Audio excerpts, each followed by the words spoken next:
Yo, what's up Ninja? OG over here from Player Essence and welcome to another PE News. Today we have some awesome information for you guys, some speculation about a potential Donkey Kong game or a new one coming out or something like that. We also have some information on the brand new God of War in terms of the flow and the style of the game, how you're going to be progressing from level to level in a hub world similar to Bloodborne. Then we also have the Japanese eShop sales charts as well, so let's go ahead and get right into this. And we are starting off with Nintendo Italy, which has caused once again another stir, but this one a little bit more positive, unlike the last stir that they caused when it came to the website with the Nintendo Online. So apparently Donkey Kong speculation is starting to run wild because of a social media post from Nintendo Italy. So here we go again, guys. Nintendo Italy's social media account is causing a lot of stuff here, and in the text that you guys are seeing, it translates roughly into, quote, "Good things come in threes.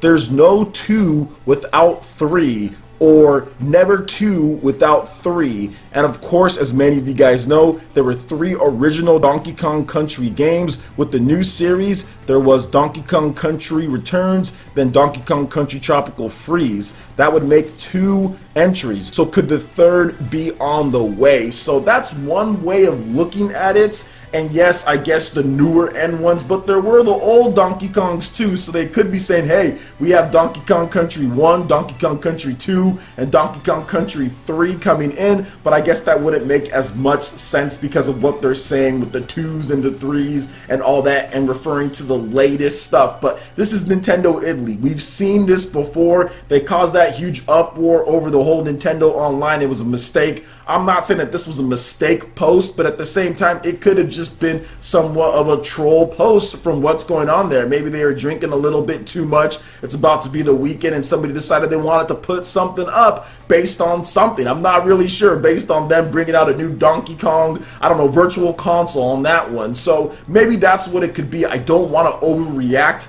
to this one here because Nintendo Italy has done stuff like this before. The post was also deleted as well, so you never know with that when it comes to it. That could be like, oh yes, it is happening, or wait a minute, okay, that was just a troll post or a joke post from one of Nintendo's smaller subsidiaries, which Nintendo Italy is definitely that. Although I will say shout outs to all of the Italian gamers out there. You guys are amazing when you guys come on the streams and everything. You have quite a number of users from there, but at the same time, I do not want to overreact to this. But it would be cool if Nintendo was making a brand new Donkey Kong. Hey, we've got Donkey Kong Country Tropical Freeze dropping this May. One of the best 2D platformers I've ever played in my life. And maybe Nintendo kind of goes back to the drawing board with Donkey Kong and 2D and brings out something amazing. But this time, I would think that they wouldn't need retro. I mean, some people are speculating that Retro's doing it. Maybe they are, maybe they aren't. But I would think that not all of Retro Studios even worked on Donkey Kong Country Tropical Freeze. I think that they had some teams working on some other stuff, and maybe half the team was working on Donkey Kong Country Tropical Freeze. So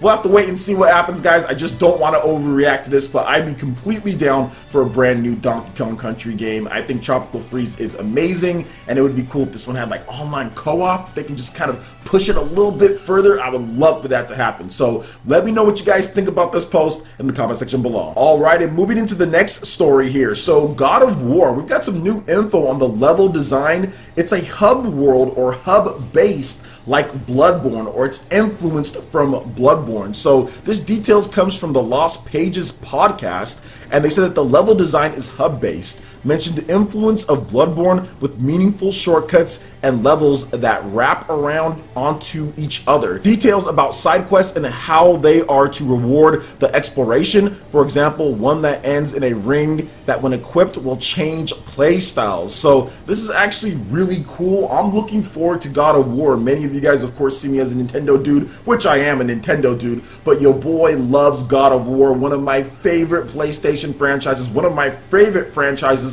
of all time. God of War 1, 2, and 3 were absolutely epic, and I just love the God of War games. I like the PSP ones as well. They're all great with the exception of Ascension. I don't like that game, and the PSP ones aren't as good as the mainline games that they have on the PS2 and the PS3. But yes, I am really looking forward to God of War on the PlayStation 4. This game is looking really nice. Some people don't like the aspect of having the kid around, but as someone who also has a kid kid too, I think that's really cool. And to have like your son rolling around with you, which he can fight, I think that's awesome and brings a new dynamic and kind of like relatability to Kratos than we've ever seen before, because usually in God of War 1 and God of War 2 and God of War 3, he was just crazy dude that just be like destroying everything. You don't really see who Kratos is outside of a couple different moments, but this one you actually get to see him interact with this child and talk about things and kind of go through. So I'm excited for it. Now I don't know if this game is going to be good. Obviously the combat is definitely different from what it was before,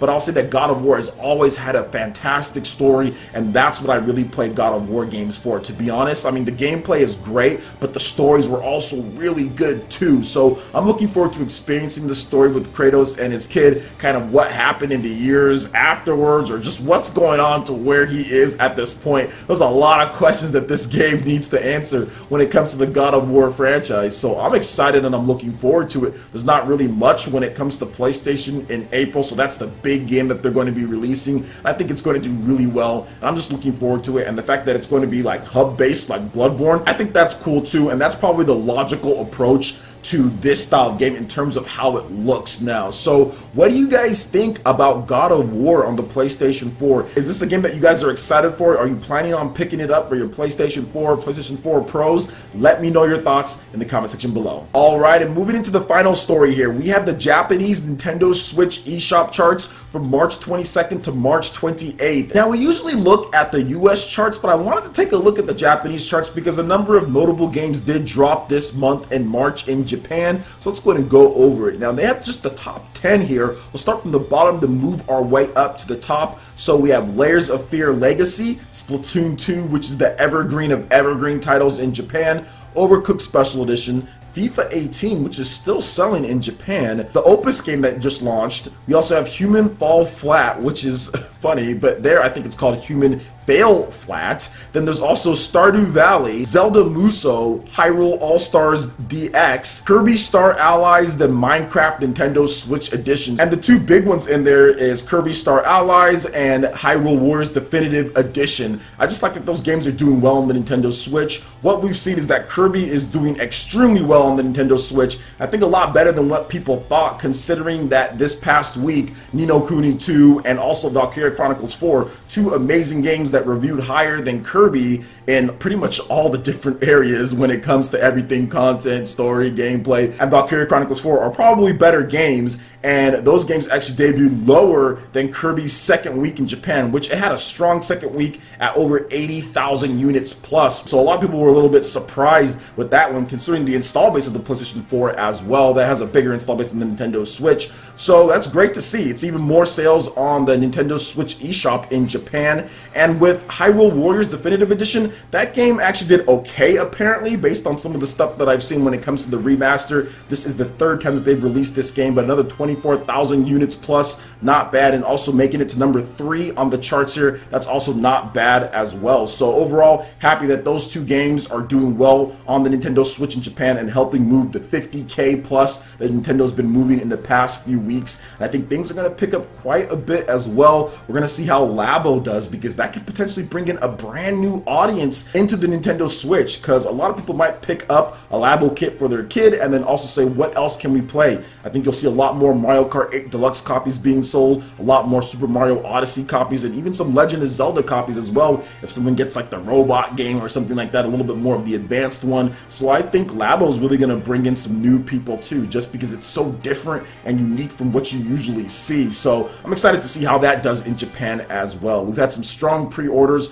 when it comes to the US. Japan, I'm not sure if it's as strong, but I think that they're going to be into that type of stuff as well. Papercraft is popular pretty much worldwide for kids. So what do you guys think about all the different topics that we discussed here? We have the Japanese eShop sales, God of War in terms of it being more like Bloodborne when it comes to the hub design. Then we also have Nintendo and this whole Donkey Kong stuff. Are you going bananas over that. Let me know your thoughts in the comment section below. Alright Ninja, that wraps it up for this video here. Check out the links in the description below. Got some social media for you guys, Facebook and Twitter. Go ahead and give us like, follow, all of that good stuff there. Really helps us spread the content of Player Essence across the internet. We also have Patreon, Twitch, and YouTube live gaming pages, and consider just supporting Player Essence. If you do so, it gets you access to all sorts of cool benefits, perks, rewards, and emotes via YouTube sponsorship. Plus, we have this amazing thing called PE Arena, where we play games with the community together for at least 4 hours on Saturdays, and we are looking to expand to another day just because there's so many new Ninja joining in. So hit that like button if you did like this video. Lets me know you guys want more content like this going forward in the future, and subscribe to Player Essence for the latest RPG, Japanese, and Nintendo gaming news. Thank you so much for watching, and we'll catch you Ninja for the next video. Peace.